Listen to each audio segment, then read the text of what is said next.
ফুটে এলো ঝোলটা, ফুটে আসার পরে দিয়ে দিলাম হচ্ছে মাছটা। এই যে মা এখানে বাজার থেকে তো পুরো জ্যান্ত। টেস্ট হয়েছে, খুব সুন্দর হয়েছে। Hello everyone, welcome back to my another blog. সবাই তোমরা কেমন আছো? আশা করি তোমরা সবাই ভালো আছো। তো আজকে তোমাদের সাথে শেয়ার করব কাতলা মাছ ফুলকপি আলুর ঝোল। তো পাতলা করেই করব, খুবই হেলদি একটা রেসিপি, খুব কম উপকরণ দিয়েই করব। তো সাথে থাকো তোমরা আর দেখতে থাকো।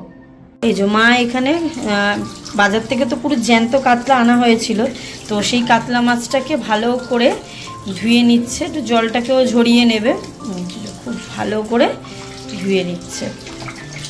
তো মা এখানে ফুলকপিগুলোকে পিস পিস করে কেটে নিচ্ছে, সাইজ করে নেবে মাছের ঝোলের জন্য। তার মধ্যে একটুখানি ভালো করে হলুদ দিয়ে দিচ্ছি। এবার হলুদ আর নুন দিয়ে আমি ভালো করে এটাকে মাখিয়ে নেব। এই যে নুন দিয়ে দিলাম, এবার এটাকে ভালো করে মাখিয়ে দেবো। এর মধ্যে একটুখানি লঙ্কা গুঁড়োও দেবো আমি। এই যে একটুখানি লঙ্কা গুঁড়োও দিলাম কালারটার জন্য। মাছের ভাজার কালারটা দেখবে খুব একদম ডিফারেন্ট, অন্যরকমভাবে আসবে। কড়াই দিয়ে দিলাম হচ্ছে সাদা তেল। রান্নাটা সম্পূর্ণ সাদা তেলে করব, তোমরা চাইলে সর্ষের তেলেও করতে পারো, কিন্তু অ্যাকচুয়ালি সাদা তেলে রান্না করলে অম্বলটা যাদের খুব প্রবলেম আছে, এই অম্বলটা কম হবে। তো এই যে মাছগুলোকে মাখানো হয়ে গেছে, বেশি কিছু লাগবে না, টমেটো কাঁচা লঙ্কা দিয়ে খুব সিম্পল আর খুব আদা বাটা দিয়ে খুব সিম্পল একটা ঝোল কিন্তু আজকের করব। মাছগুলোকে এবার একে একে দিয়ে দিলাম, তেলটা গরম হয়ে গেছে। এবার এপিট ওপিট করে মাছটাকে একটুখানি ভেজে নেবো আমি, একটু হালকা লাল লাল করেই ভাজবো।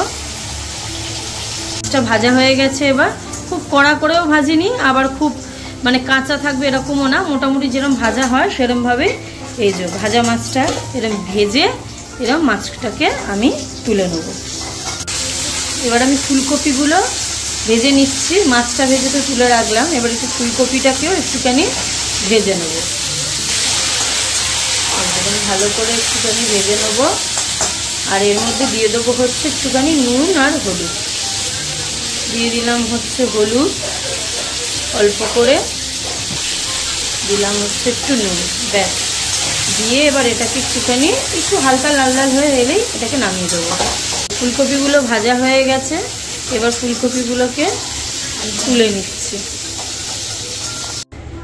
আচ্ছা, এবার কড়াই আমি দিয়ে দিলাম হচ্ছে একটুখানি পাঁচফোড়নটা দিয়ে এবার আমি দেবো হচ্ছে আলু, টুকরো করা আলু কেটেছিলাম, সেই আলুগুলোকে দিয়ে এবার এটাকে আমি ভাজবো। দিচ্ছি হচ্ছে হলুদ গুঁড়ো, দেবো হচ্ছে একটুখানি টমেটো, এবার এটাকে একটুখানি ভালো করে একটুখানি নেড়ে নিলাম। আচ্ছা, স্বাদ মতো হচ্ছে চিনি দিয়ে দিলাম, মানে পরিমাপ মতো কিন্তু নুন দিলাম।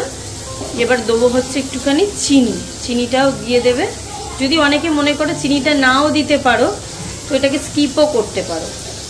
আচ্ছা, দিলাম একটুখানি জিরে গুঁড়ো।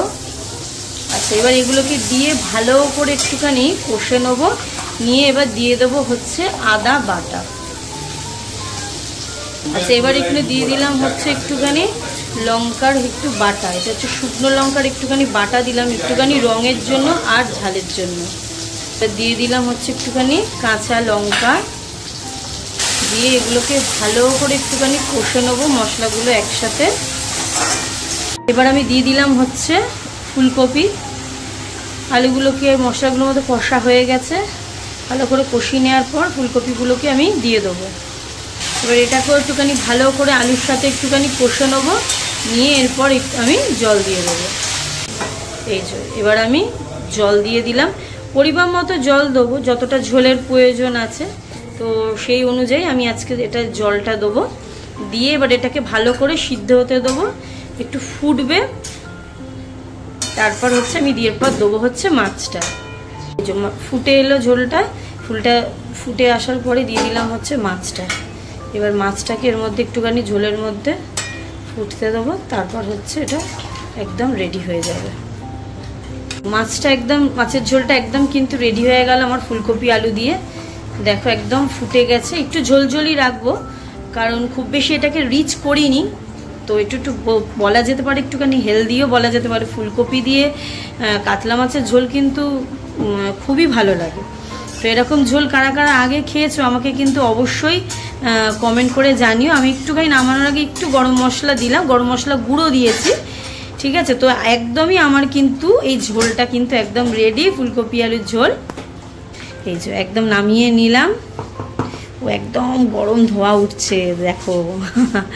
তো দেখতেই পাচ্ছ একদম গরম ধোঁয়া উঠছে, আর ঝোলটা কিন্তু একদমই কিন্তু আমার রেডি হয়ে গেছে। তো তোমরাও এরকম ফুলকপি আলুর মাছের ঝোল কিন্তু বানিও, আর আমাকে কিন্তু অবশ্যই কমেন্ট করে জানিও তোমাদের কেমন হলো, আর আজকের রেসিপিটা কেমন লাগছে সেটাও কিন্তু অবশ্যই কমেন্ট করে জানিও। দেখো তো মা ঝোলটা কেমন বানিয়েছে আজকের ফুলকপি আলু কাতলা মাছের ঝোল, খেয়ে বলো কেমন হয়েছে।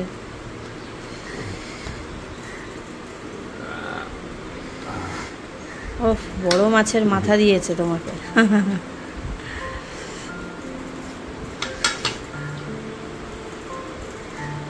কেমন হলো? ভালো, ভালো বানিয়েছে, টেস্ট হয়েছে, খুব সুন্দর হয়েছে। সো তোমরা তো রান্নাটা দেখলে আর রিভিউ তো দেখলেই হচ্ছে, মানে আমার মানে বর খেয়ে রিভিউ দিয়েছে, যে বললো তো সত্যিই খুব ভালো হয়েছে। তো তোমরা এরকম বাড়িতে ট্রাই করো, আর অবশ্যই আমাকে কমেন্ট করে জানিও কেমন হলো, আর ব্লগটা কেমন লাগলো সেটা কিন্তু অবশ্যই কমেন্ট করে জানিও। ভালো লাগলে লাইক কমেন্ট শেয়ার কিন্তু করো, আর আমার চ্যানেলটাকে কিন্তু সাবস্ক্রাইব করো। সবাই ভালো থেকো, সুস্থ থেকো, দেখা হবে একটা নতুন ব্লগে।